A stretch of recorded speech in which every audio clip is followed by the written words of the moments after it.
If you know anything about Latin American politics, then you should know about something called the pink tide. If you don't, here's a quick video to recap it. TLDR, it was a couple of waves of leftist leaders that were elected in the region, made in response to a history of neoliberalism and imperialism perpetrated there, with the pink tide having a ton of different phrases associated with it, some rightfully, some wrongfully. However, there are 3 terms that have been universally linked to the movement: Chavismo, Bolivarianism, and Socialism of the 21st century. These 3 terms are basically considered interchangeable, as all 3 of them are considered the ideology of the pink tide, to the point where many Latin American left-wing politicians have to make it a very explicit point to denounce Chavez and Chavismo. Ni chavismo, lo repito, ni chavismo. Que la crisis de derechos humanos en Venezuela, y en esto discrepo con el presidente Lula, no es una narrativa construida. Que es mentira que tenemos un pensamiento chavista y comunista. But I guess that begs one simple question. Are these 3 terms synonyms or not? Well, that's what we're here to figure out. We will start with the most controversial of the 3, Chavismo. As the name suggests, it is the ideology espoused by the former Venezuelan president, Hugo Chavez.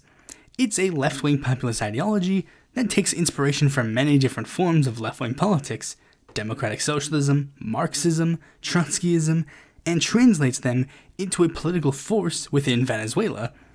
Its broad tenets are basic left-wing stuff: nationalizing industries, pushing hard for universal social programs, combating neoliberalism and imperialism, etc.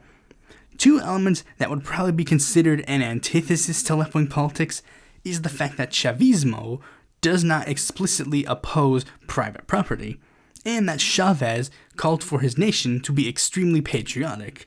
Also, he is very religious, so maybe that's an antithesis. Though considering the fact that his nation is not an imperial power, they more than likely get a pass on that.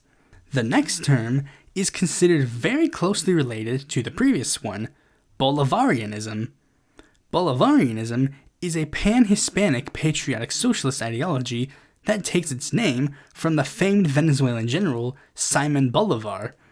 Given the fact that Simon Bolivar is from Venezuela, Chavez's election is considered the start of something called the Bolivarian Revolution, and Venezuela's full name is the Bolivarian Republic of Venezuela. You can easily go, oh, so this term is essentially a synonym for Chavismo. Not necessarily. While yes, Bolivarianism espouses basically the same tenets of Chavismo, patriotism, nationalizing resources, anti-imperialism, etc., Bolivarianism seeks to go beyond the Venezuelan border. Much like how Bolivar liberated 6 Latin American nations from the Spanish Empire, Bolivarianism seeks to liberate the entirety of Latin America from modern-day imperialism, with one major end goal being the creation of something called the Patria Grande, or Great Homeland, a union of the entirety of Latin America. And lastly, we have Socialism of the 21st century. The ideology was thought up by a German-born Mexican resident, Heinz Dieterich, who argued that free market capitalism and 20th century socialism had both failed to address major problems within the world: democracy, imperialism, poverty, racism, the environment, etc.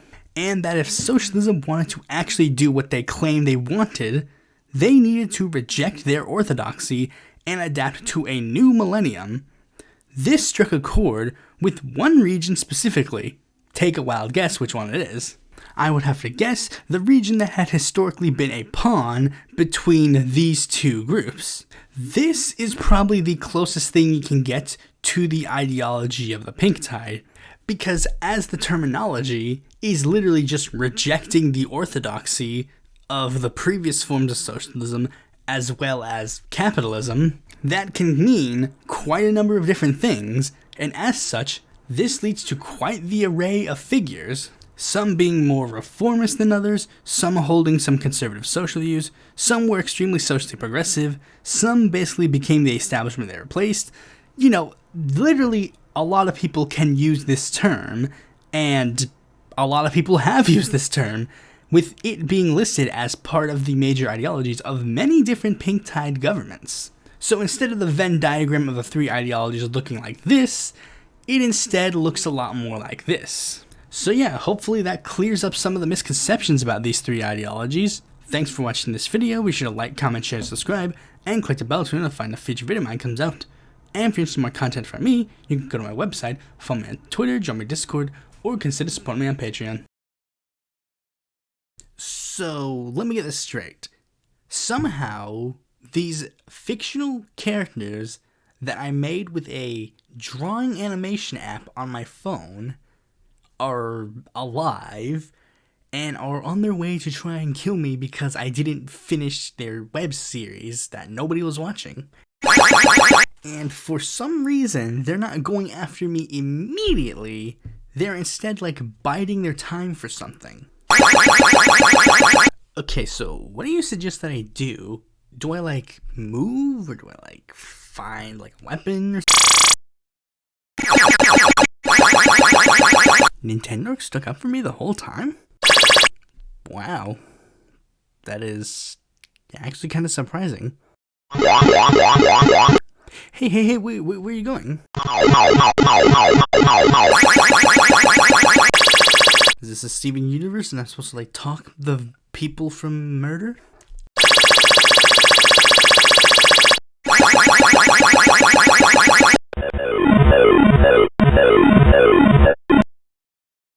In 2010, this would have been seen as like an actual gripping plotline. No way he did that to Nintendo. I know it may be hard to believe, but I saw it with my own eyes. And all he wanted to do was talk. Nintendo, being the sweet, kind soul he is, decided that he wanted to try and solve things peacefully. I reiterated over and over again, he doesn't want to. He wants to get rid of us. But Nintendo said that he owes everything to E. He owes his friends, he owes a show, he owes his life to E. As much as I tried to get him to stop, he wouldn't listen. So I said, at least bring me or one of you two along, just so he could, like, have some backup, just in case something went wrong. But Nintendo said, no, it's fine, I'll go anyways. I can do it by myself, but I still tailed him, you know, just to make sure everything was okay. I didn't want to get involved unless I needed to. Almost immediately, the second E and Nintendo got face to face, E just started attacking non-stop.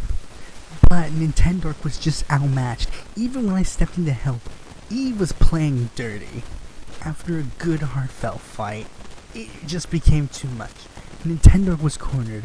Me and Nintendo, we begged and pleaded for E, don't do this. There has to be some sort of other way. But E just looked at Nintendo and said, you are nothing, and I am finally happy to be rid of you. I rushed over to him, but I was 1 second too late. I guarantee you, if either of you were there, things probably would have went different. He's taken too much from me. He will pay. I'd advise against it. I still say that it would be better if all three of us remaining ones came and struck together.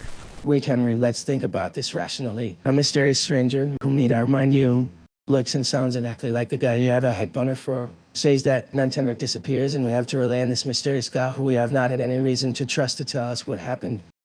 If you want to sit idly by while some asshole pick us off, be my guest. I'm going to take action. Godspeed, connoisseur. Godspeed. I think I will too.